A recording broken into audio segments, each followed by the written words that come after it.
اعوذ باللہ من الشیطان الرجیم بسم اللہ الرحمن الرحیم۔ برادران عزیز و معزز خواتین، آج کی ہماری اس نشست میں ہم رمضان المبارک سے متعلق بیان کریں گے جو سوال اور جواب کی شکل میں ہیں۔ سوال: رمضان کے معنی و مفہوم کیا ہیں؟ جواب: عربی زبان میں رمضان کا مادہ رمض ہے جس کا معنی سخت گرمی تپش ہے۔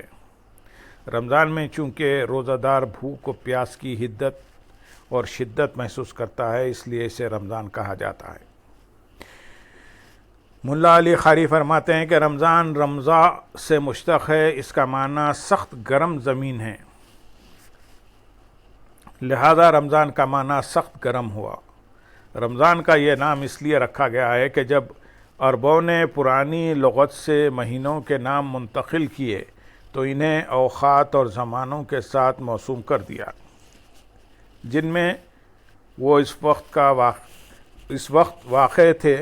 اتفاقاً رمضان ان دنوں سخت گرمی کے موسم میں آیا تھا، اس لیے اس کا نام رمضان رکھ دیا گیا۔ سوال: قرآن و حدیث کی روشنی میں رمضان المبارک کی فضیلت کیا ہے؟ جواب: رمضان المبارک اسلامی تقویم یعنی کیلنڈر میں وہ بابرکت مہینہ ہے جس میں اللہ تعالیٰ نے قرآن حکیم نازل فرمایا۔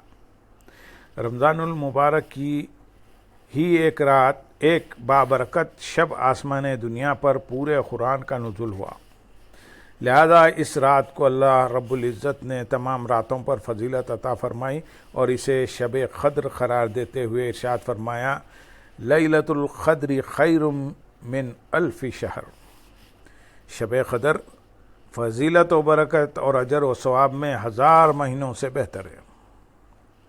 رمضان المبارک کی فضیلت و عظمت اور فیوز و برکات کے باب میں حضور نبی اکرم صلی اللہ علیہ وسلم کی چند احادیث مبارک ہم یہاں پیش کریں گے۔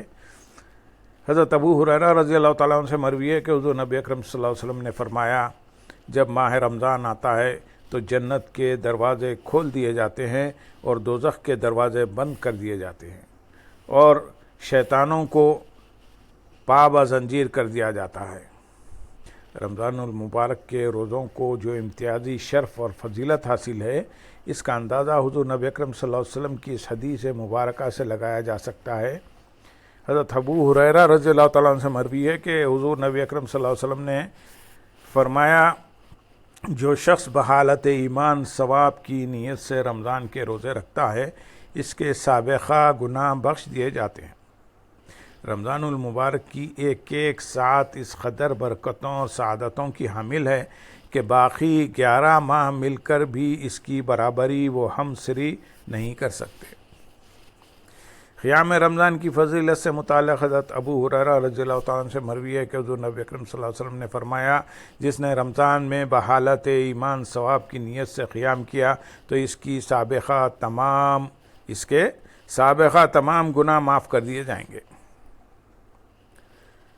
سوال: حضور نبی اکرم صلی اللہ علیہ وسلم رمضان المبارک کا کیسے استقبال فرماتے؟ جواب: حضور نبی اکرم صلی اللہ علیہ وسلم رمضان المبارک سے اتنی زیادہ محبت فرماتے کہ اکثر اس کے پانے کی دعا فرماتے تھے، اور رمضان المبارک کا اہتمام ماہ شعبان میں ہی روزوں کی کثرت کے ساتھ ہو جاتا تھا۔ آپ صلی اللہ علیہ وسلم بڑے شوق و محبت سے رمضان کا استقبال فرماتے ہیں۔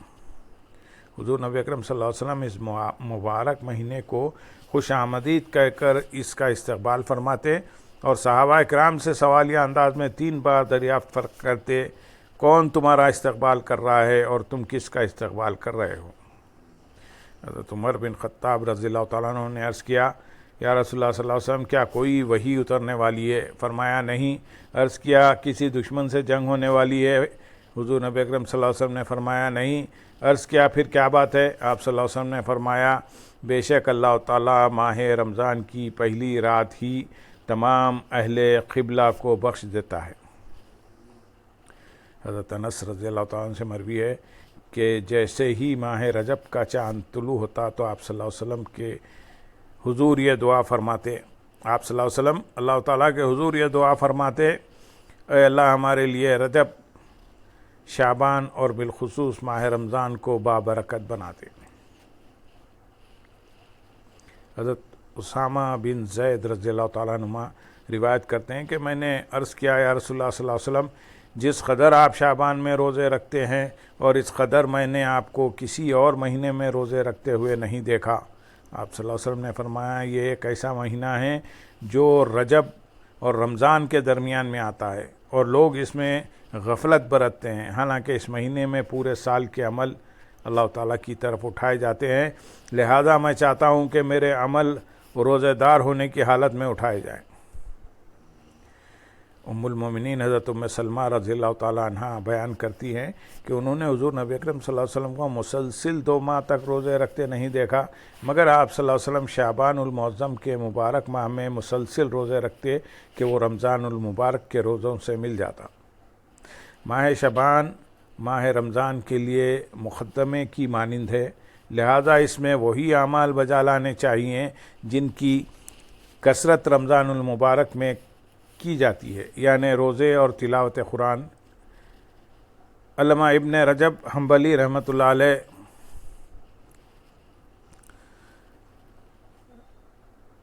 لکھتے ہیں، ماہ شعبان میں روزوں اور تلاوت قرآن حکیم کی کثرت اس لیے کی جاتی ہے تاکہ ماہ رمضان کی برکات حاصل کرنے کے لیے مکمل تیاری ہو جائے اور نفس رحمان کی اطاعت پر خوش دلی اور خوب اطمینان سے راضی ہو جائے۔ صحابہ کرام رضی اللہ تعالیٰ عنہ کے معمول سے اس حکمت کی تائید بھی ہو جاتی ہے۔ حضرت انس رضی اللہ تعالیٰ عنہ شعبان میں صحابہ کرام رضی اللہ تعالیٰ عنہ کے معمول پر روشنی ڈالتے ہوئے فرماتے ہیں، شعبان کے شروع ہوتے ہی مسلمان قرآن کی طرف جھک پڑتے، اپنے اموال کی زکوٰۃ نکالتے تاکہ غریب مسکین لوگ روزے اور ماہ رمضان بہتر طور پر گزار سکیں۔ شعبان کے شروع ہوتے ہی مسلمان قرآن کی طرف جھک پڑتے، اپنے اموال کی زکوٰۃ نکالتے تاکہ غریب مسکین لوگ روزے اور ماہ رمضان بہتر طور پر گزار سکیں۔